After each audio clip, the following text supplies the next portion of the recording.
C'était l'un des engagements de fin de campagne de François Hollande. Le nouveau ministre de l'Éducation, Vincent Peillon, l'a annoncé dès sa nomination, le retour de la semaine à 5 jours dans les écoles dès la rentrée 2013. Un système qui ne fait pas l'unanimité, critiqué ou approuvé.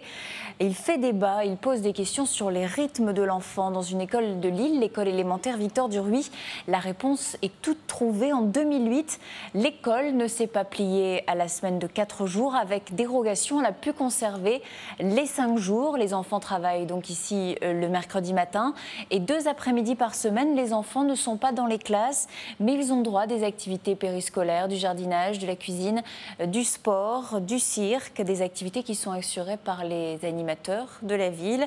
Un système qui fonctionne, les journées semblent moins fatigantes et ça permet aussi de valoriser certains enfants dans un domaine autre que l'école. En tout cas, les parents ont l'air conquis. On les écoute.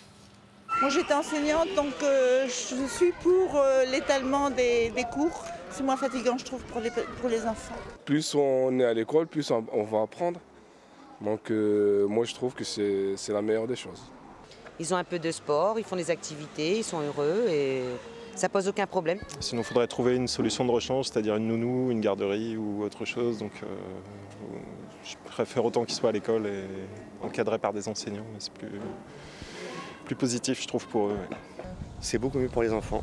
Et auparavant, c'était même mercredi matin et samedi matin. Et c'était encore mieux.